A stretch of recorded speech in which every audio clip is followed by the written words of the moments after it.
First contact. The Galactic Council chamber buzzed with activity. Representatives from 27 advanced civilizations gathered around the massive crystalline table. Today marked a historic occasion, the discovery of a new spacefaring species called humans. High Counselor Vextar tapped his long fingers against the table surface. "Show us the scanned results of their fleet again," he requested, his multiple eyes blinking in sequence. A holographic display appeared in the center of the chamber. It showed small vessels, primitive by Council standards, with visible thrusters and basic weapon systems. Laughter rippled through the gathering. Ambassador Zolra of the Corlean Empire didn't bother hiding her amusement. "Those are their warships. They look like children's toys compared to our cruisers. Their largest vessel is barely the size of our scout ships," added Representative Karn from the Drullid Collective. "And their propulsion technology appears to be only fifth-generation fusion drives." High Counselor Vextar silenced the room with a raised hand. Regardless of their technological limitations, they have achieved faster-than-light travel. Council protocol requires we establish formal contact. "A waste of resources," muttered Ambassador Plex. "But protocol is protocol." The Council sent a communication packet to Earth, inviting a human representative to attend a diplomatic meeting. They expected fear or awe. Instead, they received a polite acceptance. 3 days later, a single human named John Miller arrived at the Council station. He was shorter than most representatives, with no obvious cybernetic enhancements, tentacles, or additional limbs. Just a simple bipedal being in a pressure suit that looked bulky and outdated. "Welcome to the Galactic Council," Vextar greeted him. "We are pleased your species has managed to join the interstellar community, primitive though your technology may be." John smiled. "Thank you for having me. Earth is excited to learn from more established civilizations." Ambassador Zolra leaned forward. "We scanned your approach vessel. The energy output is remarkably inefficient. How do you manage interstellar travel with such limited resources?" "We make do with what we have," John replied simply. The questioning continued for hours. The Council members barely concealed their condescension as they inquired about Earth's population, military capabilities, and technological development. "Your weapon systems appear particularly underdeveloped," noted military advisor Draz. "How do you defend your territories?" John maintained his calm demeanor. "We haven't had to fight interstellar wars yet. Our weapons serve our current needs." The Council members exchanged knowing glances. These humans would need protection. They could be useful for manual labor or resource extraction. "The Council has deliberated," Vextar announced finally. "Earth will be granted protectorate status. You will receive limited access to Council space and basic technological assistance in exchange for resource contributions." John nodded. "And full membership." Laughter again filled the chamber. "Perhaps in a few centuries," Vextar said with what passed for kindness in his species, "when your civilization advances sufficiently." "I understand," John said. "Earth thanks you for your consideration." After the meeting, John returned to his ship. Once alone in his quarters, his diplomatic smile faded. He activated a secure communication channel to Earth. "Global Defense Council, this is Ambassador Miller reporting. The assessment was correct. They've completely underestimated us." On the screen, Admiral Susan Carter nodded. "Did they scan our fleet?" "Superficial scans only. They saw exactly what we wanted them to see." "And their reaction?" John's expression hardened. "They laughed at our ships, called them tiny and primitive." Susan allowed herself a small smile. "Perfect. Continue as planned, Ambassador. Let them believe we're harmless." "What about the Zaxxon Empire? Intelligence suggests they're expanding toward our outer colonies." "Let them come," Susan replied. "They'll learn soon enough why Earth has survived so long against the odds." John ended the transmission and looked out his viewport at the massive alien ships surrounding the station. They were impressive, certainly, but size wasn't everything. Earth had learned that lesson many times throughout its violent history. Let them mock the tiny fleet. for now. The secure bunker beneath Washington, D.C. housed Earth's most classified military facility. 50 meters underground, the Global Defense Council reviewed Ambassador Miller's report. Admiral Susan Carter stood at the head of the conference table. The room was silent as the recorded conversation with the Galactic Council finished playing. "Well," said General Frank Wilson, "they certainly don't think much of us." "Good," Susan replied. "Their arrogance gives us time." President Laura Martinez tapped her fingers on the table. "How long before they realize the truth?" "Hard to say," Susan answered. "We've been careful. All ships in Council space use our older tech. Nothing that would raise suspicions." The wall screen displayed images of Earth's actual military vessels.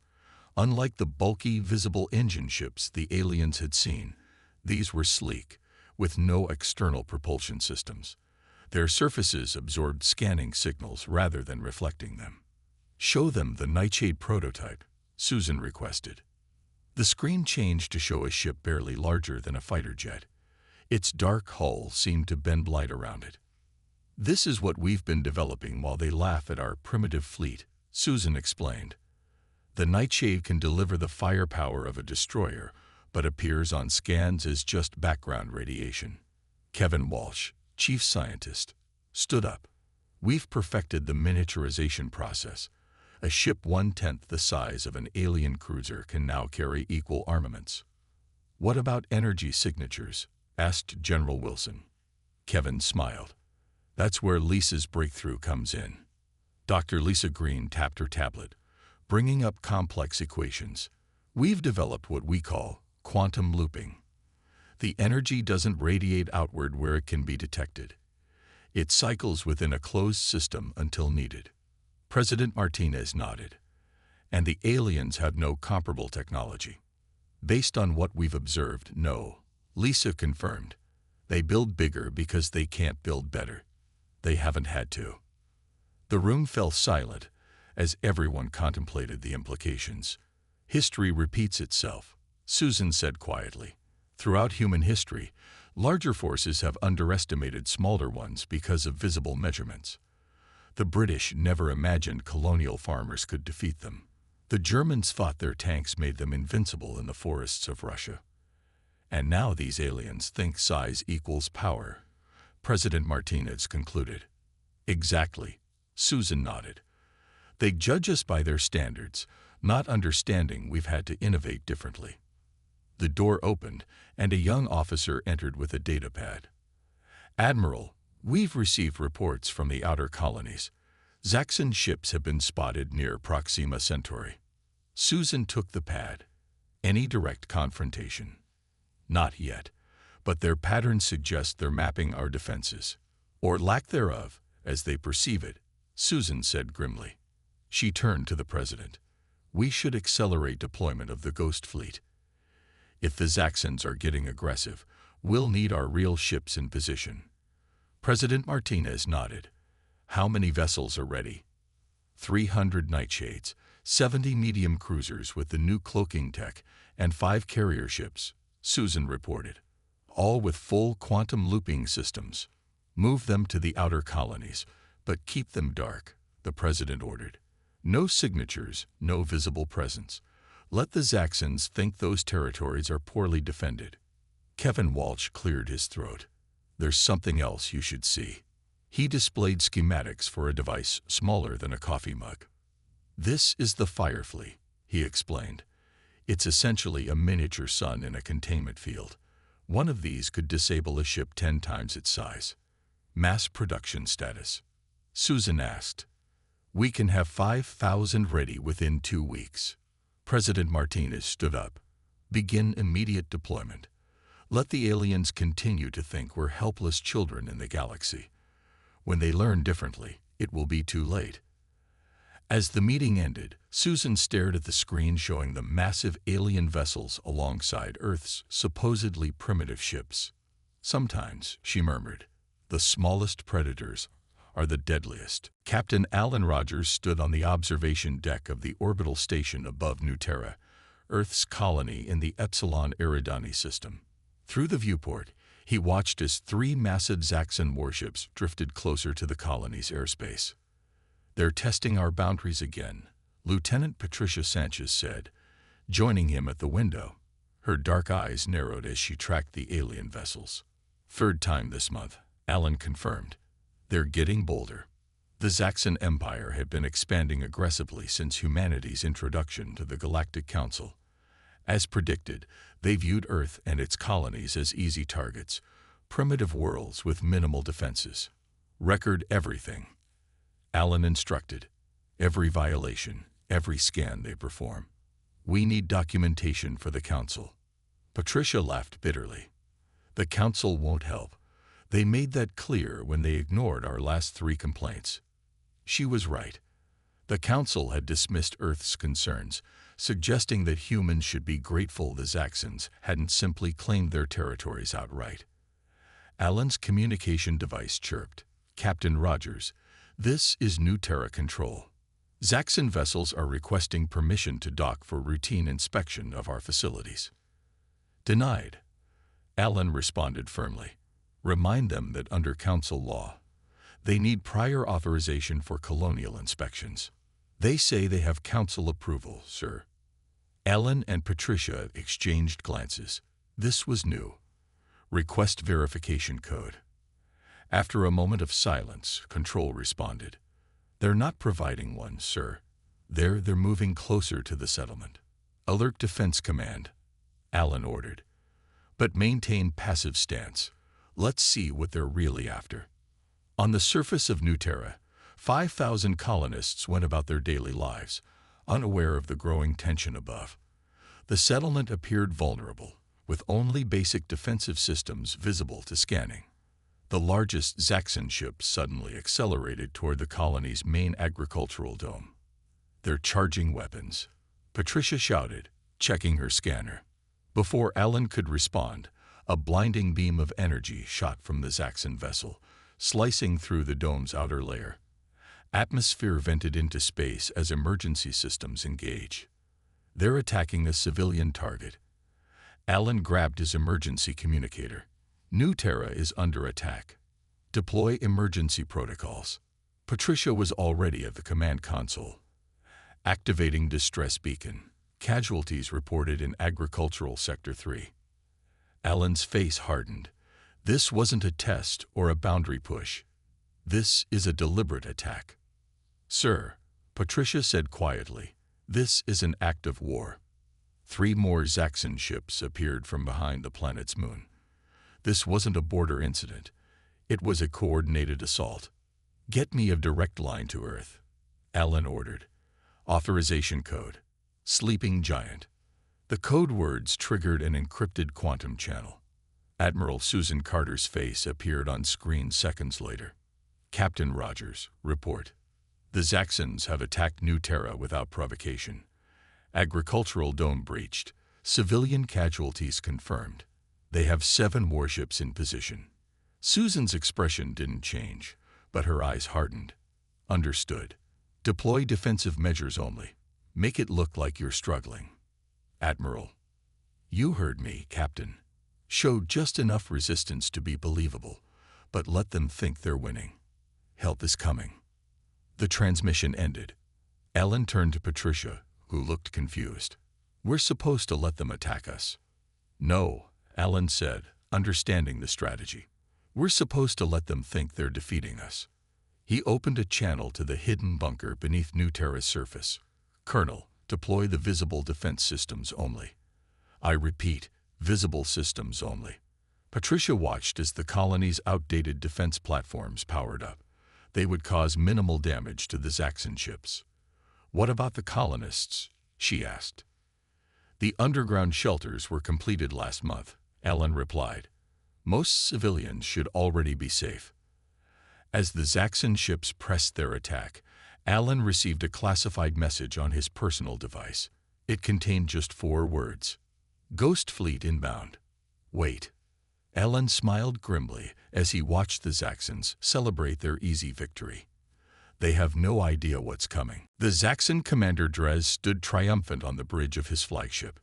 His scaled skin gleamed under the bright lights as he watched the pitiful human defenses crumble before his superior firepower. "Record this victory," he ordered his communications officer. "The Council should see how easily we claimed this territory." 6 massive Zaxxon warships surrounded what appeared to be the entirety of Earth's defensive fleet, 12 small vessels desperately trying to protect their colony. In the observation lounge of the Galactic Council ship Eternal Wisdom, representatives from various alien species watched the battle with a mixture of curiosity and disdain. "The humans don't stand a chance," remarked Ambassador Plex. "Their ships are too small, too weak. Their extinction will be quick," at least added another diplomat. "Perhaps that is merciful." Mary Johnson, recently appointed as Earth's Council liaison, stood quietly at the back of the lounge. Unlike the others, she wasn't watching the main display showing the battle. Instead, her attention was fixed on a small device in her palm, counting down. "Such primitive weapon systems," continued Ambassador Plex. "They still use visible energy beams. How quaint." The countdown in Mary's hand reached 0. "You might want to keep watching," she said softly.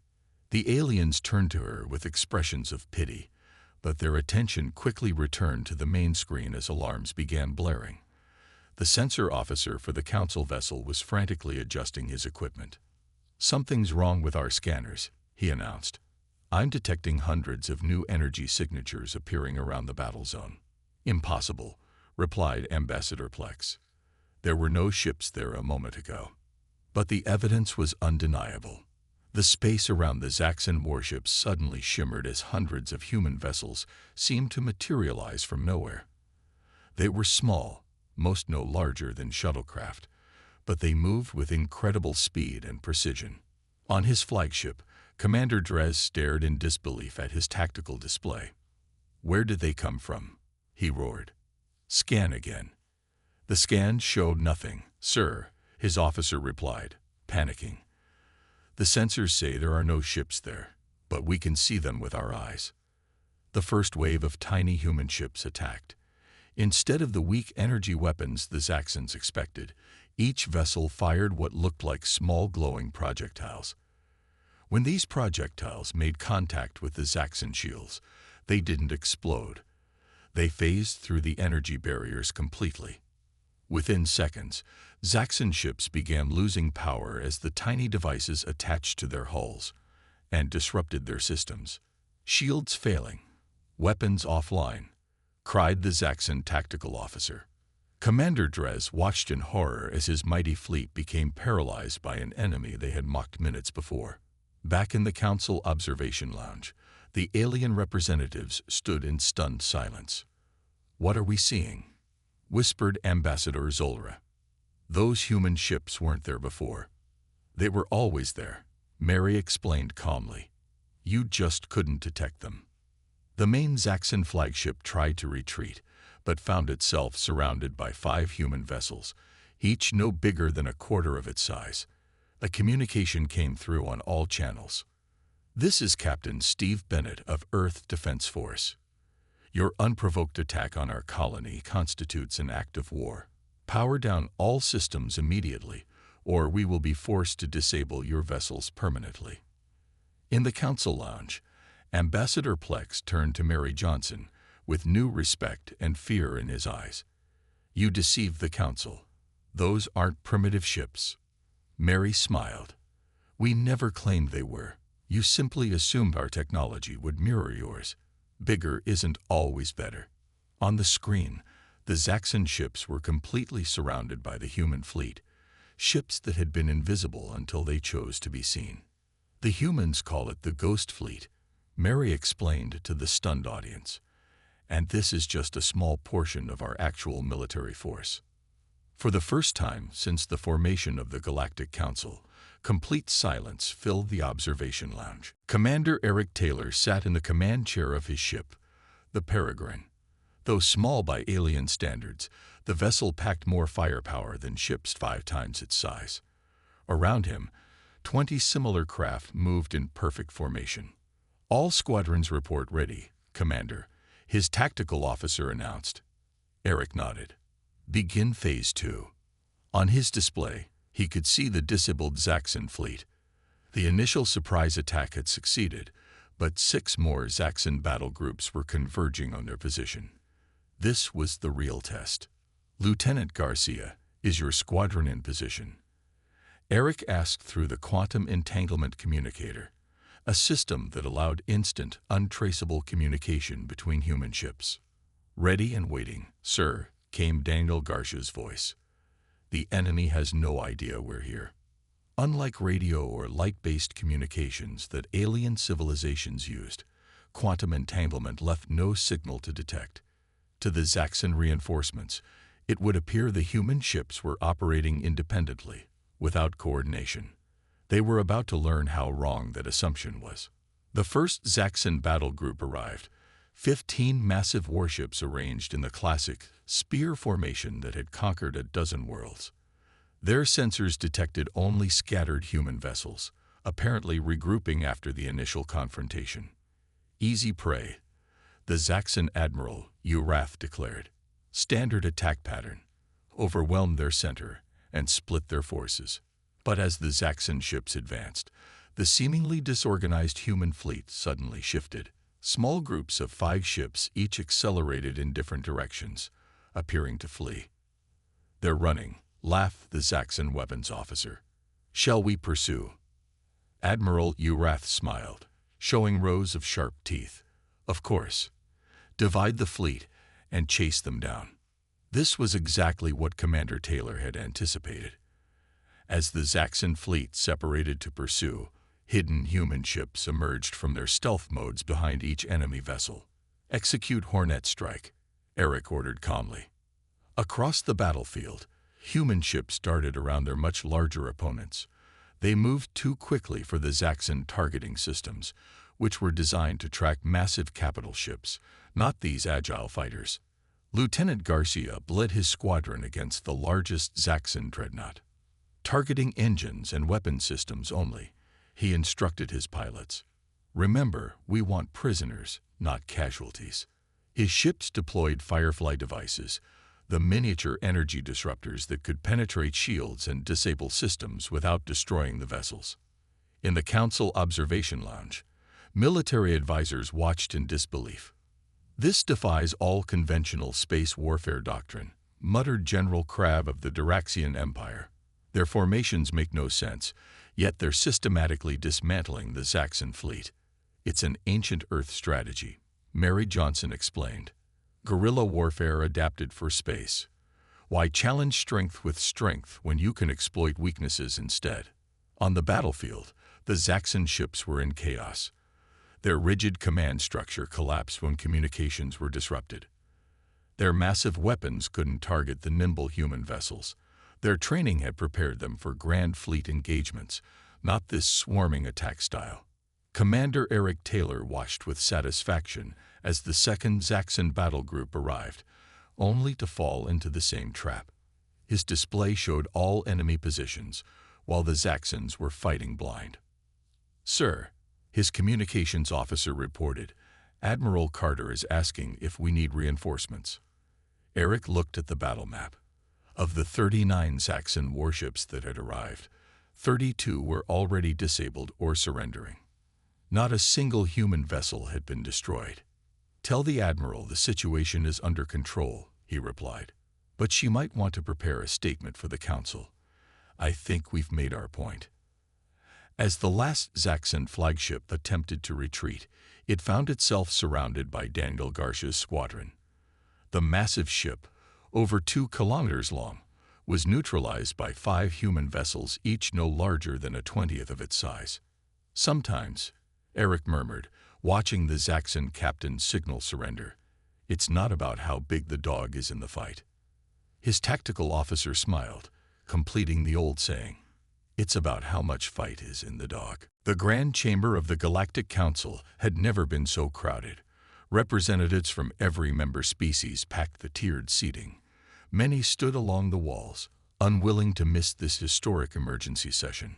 High Counselor Vextar called for order, striking his ceremonial staff against the crystal floor 3 times. The chamber gradually fell silent. We convened this emergency session to address the recent conflict between the Zaxxon Empire and Earth, he announced. The implications of these events cannot be overstated. In the center of the chamber stood Ambassador John Miller, the same human who had been mocked during his first appearance, but the atmosphere was different now. No one was laughing. The Council recognizes Ambassador Miller of Earth, Vextar said, his multiple eyes blinking rapidly, a sign of stress in his species. John stepped forward. Unlike his previous appearance, he now wore a formal military uniform with subtle insignia that hadn't been visible before. "Thank you, High Counselor," John began. "I come before you today not to seek assistance, as we did when the Zaxxon Empire first violated our territory. That time has passed." A murmur passed through the chamber. "Instead, I am here to inform the Council of the current situation. The Zaxxon fleet that attacked our colony has been neutralized. Their crews are safe and being treated according to interstellar conventions on prisoners of war." Ambassador Plex leaned forward. "You deceived the Council about your military capabilities.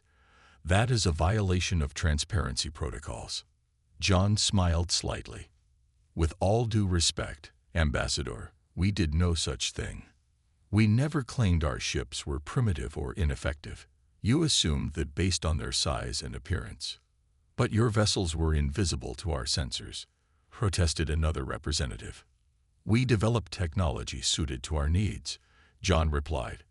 "As a smaller, newer member of the galactic community, we needed alternatives to the brute force approach favored by larger civilizations." The main display activated, showing Admiral Susan Carter in her command center on Earth. "Counselors," she greeted them with a formal nod.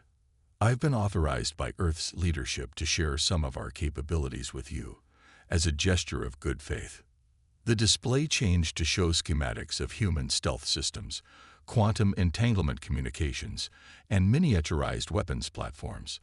The technical details were carefully limited, but sufficient to demonstrate that human technology had developed along entirely different paths than other species. "Impossible," muttered one of the Council's chief scientists. "Some of these approaches should not work." "Yet they do," Susan replied. "We had to think differently. When you can't match your opponent's size, you must innovate elsewhere." The display returned to Susan's face. "We wish to establish peaceful relations with all Council species, including the Zaxxon Empire. But we will no longer accept protectorate status. Earth demands recognition as a full Council member, with all associated rights and responsibilities." The chamber erupted in voices. Some counselors appeared fearful, others intrigued, and a few seemed angry at being deceived. High Counselor Vextar called for order again. "The Council must deliberate on this request. Ambassador Miller, please wait outside." John bowed slightly and turned to leave.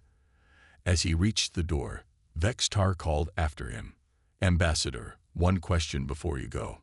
Why didn't Earth reveal these capabilities when first joining the Council? It would have guaranteed you full membership immediately." John turned back. The entire chamber waited for his answer. "Throughout human history," he explained, "we've learned that showing your full strength often invites challenge rather than respect. Being underestimated has its advantages. It gives you time to prepare, to observe, to understand your potential adversaries." "And now?" asked Ambassador Zolra. "Now we've shown enough to earn your respect," John replied. "But not everything. Never everything." As the door closed behind him, the Council chamber filled with urgent whispers. The galaxy had changed today. The balance of power had shifted.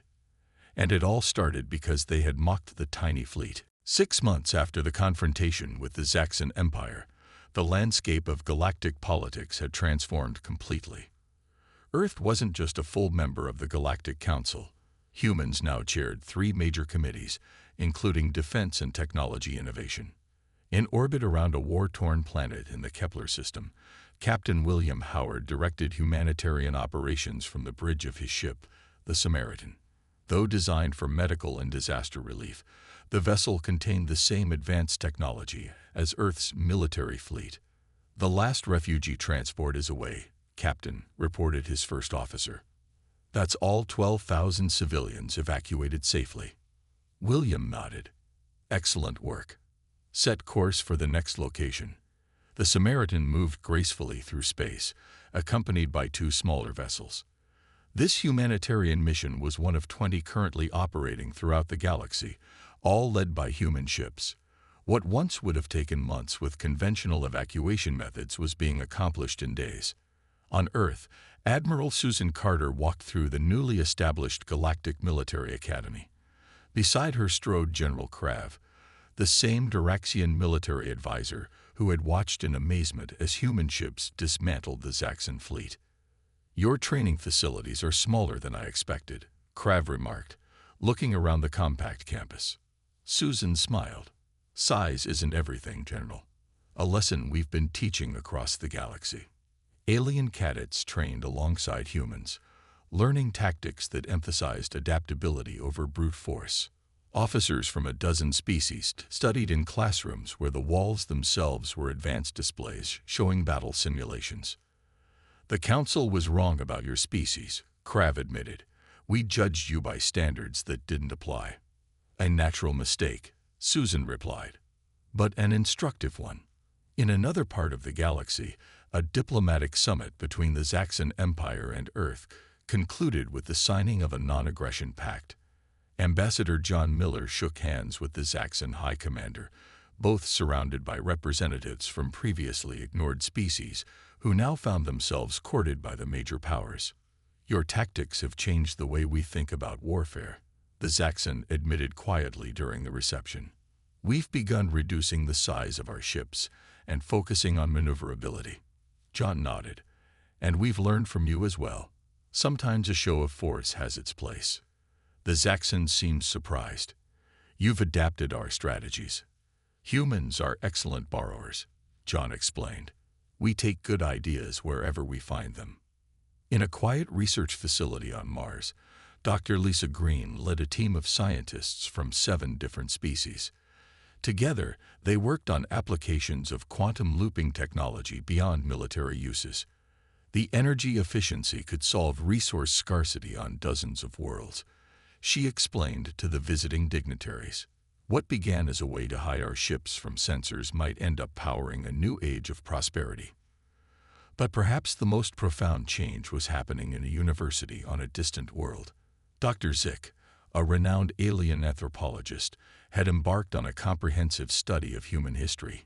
His classroom was filled with eager students from across the galaxy. "The pattern repeats throughout Earth's past," Dr. Zik explained, gesturing to images of ancient human conflicts. David versus Goliath, the American Revolution, guerrilla warfare in countless settings. Humans have consistently found ways to overcome larger, seemingly superior forces.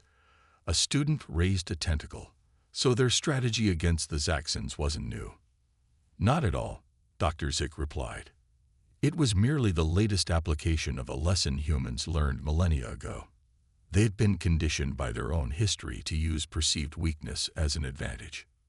He changed the display to show the first contact meeting, where the Council had laughed at descriptions of Earth's fleet. "When we mocked their tiny ships, we weren't insulting them," Dr. Zik concluded. "We were playing directly into their hands, following a script humans have been writing since they first picked up stones against larger predators." The classroom fell silent as the implications sank in. "Remember this lesson," Dr. Zik said softly. "In the galaxy, as on Earth, appearances deceive, and sometimes the smallest vessels carry the deadliest sting." Throughout the stars, humanity's influence continued to spread, not through conquest, but through innovation and adaptation. The species that had once been dismissed as primitive had become teachers to the galaxy, all because they had been underestimated.